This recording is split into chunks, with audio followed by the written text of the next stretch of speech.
তোর মধ্যে ওই অন্ধকারটা জমাট বেঁধে কেন রয়েছে জানিস? কারণ তুই যে লাজুকে চিনতে পারছিস না। লাজবন্তী দেবীর মলেস্টেশনের চার্জে আপনাকে যখন গ্রেপ্তার করে কোর্টে তোলা হলো, তখন আপনি কেন বলেননি যে পুরো ঘটনাটাই লাজবন্তী দেবীর প্ল্যান করা ছিল? তাহলে তখনই তো কেসটা ডিসমিস হয়ে যেত। আসলে স্যার, ম্যাডামকে ফাঁসাতে চাইনি। হাজারোক ম্যাডাম টাকা দিয়েছিল, তাই বাহ বাহ জগাবাবু, আপনি তো খুব সত্যবাদী মানুষ। তাহলে তারপরে কেন ফাঁসালেন? কয়েক ঘন্টার মধ্যে কি এমন ঘটে গেল যে থানায় গিয়ে সব হুড়মুড়িয়ে বলে ম্যাডামকে ফাঁসিয়ে দিলেন? কি করব স্যার, ম্যাডাম আর টাকা দেবে না বললো, যে বাওয়াল দিল। আমি ভাবলাম এসব যদি থানায় গিয়ে জানাই, তাহলে পুলিশে বিশ্বাস করুক না করুক, ম্যাডাম ভয় পেয়ে টাকাটা আমাদের দিয়ে দেবে।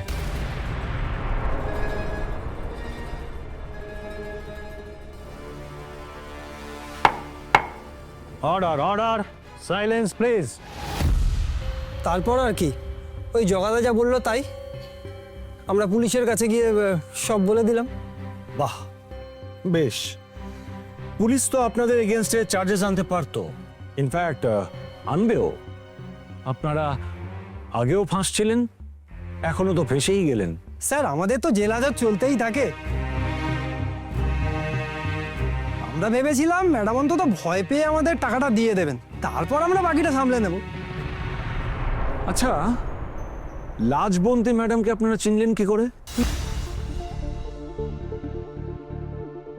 না না, আমরা চিনতাম না তো, উনি তো আমাদের কাছে এসেছিলেন। তারপর অ্যাকশনের দুদিন আগে টাকাটা অ্যাডভান্স করলেন। দিদি ভাই, লাজু এই ক্রিমিনালগুলোর সন্ধান কোথা থেকে পেল গো? কি জানি, হসপিটালে তো অনেক ধরনের লোক আসে, সেখান থেকে চিনেছে কিনা কে জানে। ও ছোট, এদের কথাগুলো যদি মুখের কথাই ধরে নি, লাজুও তো বারবার বলেছে না যে ওদের চিনে না, বলেছে তো। কিন্তু বাকি প্রমাণগুলো, লাজুর এগেনস্টে তো অনেক প্রমাণ আছে দিদি ভাই। আচ্ছা, এই কাজটা করার জন্য আপনারা ম্যাডামের কাছ থেকে কত টাকা অ্যাডভান্স নিয়েছিলেন? ইয়ে মানে কত জানো, 20,000। সে কি, মাত্র 20,000? মাত্র 20,000 টাকা নিয়ে আপনারা মানুষ খুন করেন? এত এত সস্তা রেট আপনাদের?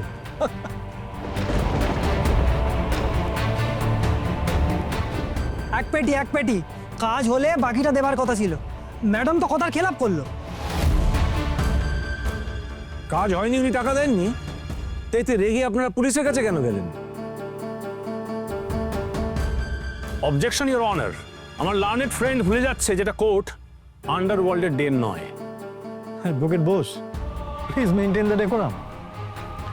Sorry your honour. Your honour, আমি আসলে বুঝতে চাইছিলাম যে এদের রেগে যাওয়ার কারণটা কি। কারণ এই পুরো ঘটনাটাই তো একটা আষাঢ়ে গল্প। আমার ক্লায়েন্ট লাজবন্তী বিশ্বাস, যিনি স্কলারশিপ পান 7,000 টাকা মাত্র, এবং তিনি একটি প্রান্তিক শ্রেণীর ছাত্রী। 1-1.5 লাখ টাকা দিয়ে ভাড়াটে খুনি লাগানো তার পক্ষে একান্তই অসম্ভব। অবজেকশন ইওর অনার, আমার মনে হয় লাজবন্তী দেবীর আয়ের উৎস সন্ধান না করে বর্তমানে এই কেসটার উপর মনোনিবেশ করা খুবই জরুরি। Objection sustained.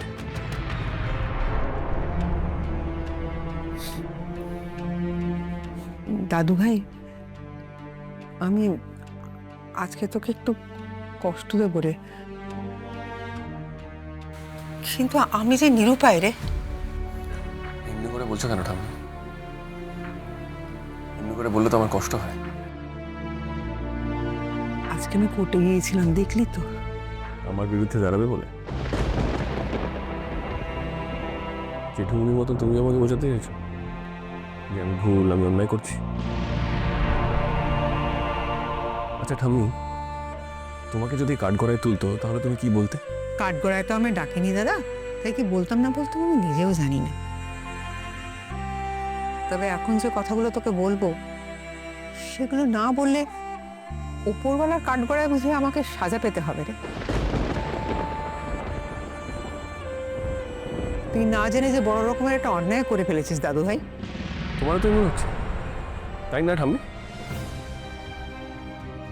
কিরণ, আমার কেসের প্রথম দিন থেকে মনে হয়েছে কোথাও না কোথাও একটা ভুল হচ্ছে, কিন্তু কি ভুল হচ্ছে আমি বুঝতে পারছি না। আমার নিজের মাথার ভেতরে একরাশ জমাট বাঁধা অন্ধকার, সেখানে গিয়ে আমার সব প্রশ্ন ধাক্কা খেয়ে ফিরে আসছে। প্রশ্নগুলো আমি তোমাদের সবাইকে করেছি, কেউ তোমরা আমাকে ঠিকভাবে জবাব দাও না, কিন্তু একজন আমাকে কথাগুলো বলেছে। সে কি আমি তোমাকে তার নাম বলতে পারবো না, কিন্তু তাও আমার কিছু মনে পড়েনি। আমি ওই মেমোরিগুলো আমার বোধহয় আর ফিরবে না, অথচ আমার সমানে মনে হচ্ছে যে আমি একটা অন্যায় করছি, আর তুমি আমাকে সেটাই বলছো। সদ্য ভাই, তোকে কে কি বলেছে? দেখ, সে আমাকে প্রমিস করেছে যাতে আমি তার নামটা না বলি। ছোট বৌদি বলেছে, তাই তো? তুই না বললেও সেটা আমি বুঝতে পারছি। তোর কি করে ওর কথায় কিছু মনে পড়বে? ও তো তোকে সব মিথ্যে বানিয়ে বানিয়ে বলছে নিশ্চয়ই। তোরা আমাকে বল না, সব কথা বল না, তোরাও চেষ্টা কর না আমার মেমোরিটা ফেরানো।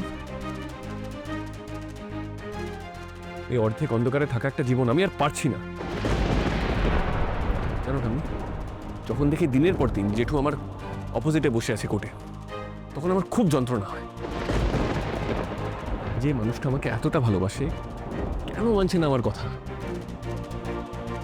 যখন দেখি তুমি বসে আছো আমার অপোজিটে, সেই মনের কতটা রক্ত ঝরে, খুব কষ্ট হয়। তোমরা তো আমাকে নিজের থেকে বেশি ভালোবাসো। কোর্টে যখন তোমরা আমার এগেনস্টে দাঁড়িয়েছো, তার মানে আমি নিশ্চয়ই কোনো একটা ভুল করেছি যেটা তোমরা সমর্থন করছো না। প্লিজ ঠাম্মি, আমাকে বলো আমি কি অন্যায় করেছি, প্লিজ বলো। বলছি দাদু ভাই, বলছি তোকে আর কষ্ট পেতে হবে না।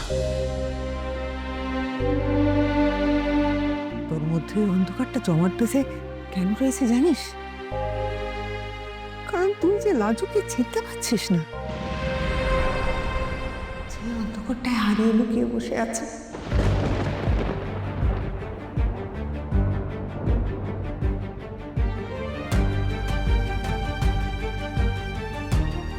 রাজবন্তী আমার কে?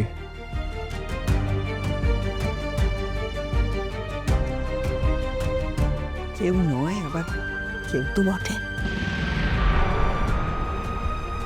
দাদু ভাই, তোর নিজের বিয়ের পরের দিনের কথা তোর মনে পড়ে? বিয়েটা মনে পড়ে?